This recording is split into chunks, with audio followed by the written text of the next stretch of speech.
Ito mga boss amo, i-share ko lang sa inyo.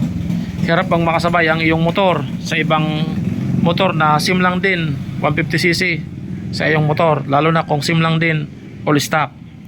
Ito ang gagawin mo mga boss amo. Papalitan mo lang ang sprocket ng iyong motor. Ano ba ang nagiging problema? Naging mabagal ba ang iyong motor? Madalas ka ba maiwan lalo na pagdating sa stoplight? Ito yung tin nito 4060 yung rear sprocket, tapos stock yan, stock yung engine.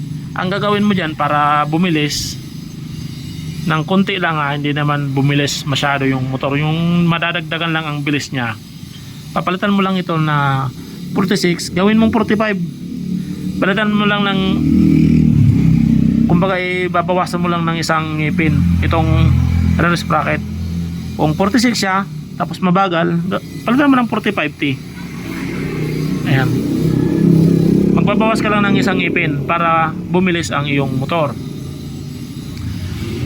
para bumilis sa arangkada. Kasi kapag kung stock ay nababagalan ka, yun lang ang gagawin mo dyan. Papalitan mo lang na mas maliit na rear sprocket. Itong 46 gawin mo lang 45. Ngayon i-testing mo, kasi yung isang ngipin lang dyan, kapag pinalitan mo ng mas maliit na sprocket, ang rear sprocket, malaki ang pagbabago nyan. Kahit isang ngipin lang ang bawasan mo. Ito, try mo muna gawin 45. Palitan mo ito ng 45T. Huwag yung engine sprocket, kasi sa engine sprocket ay ang magiging dagdag dyan o magiging bawas ay 0.19. Dito naman sa rear sprocket ay ang magiging dagdag dyan o kaya magiging bawas 0.06. Halimbawa ginawa mo itong 47, madadagdagan ngayon yan ang ratio niyan ng 0.06 bawat isang ngipin dyan, magbawas o kaya magdagdag 0.06. Hindi doon sa engine sprocket, kasi doon 0.19 mataas. Kung papalitan mo ng mas maliit, baka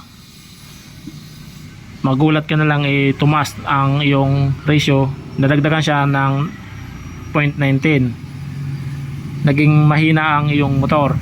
Kung papalitan mo naman ng mas maliit na engine sprocket, halimbawa 15, ginawa mong 14, ay tumaas naman ang kanyang ratio, naging mabagal naman ngayon ang iyong motor. Kaya ang gagawin mo dyan, palitan mo lang muna ng isang mas maliit, gawin mong 45, bawasan mo lang muna ng isang ngipin.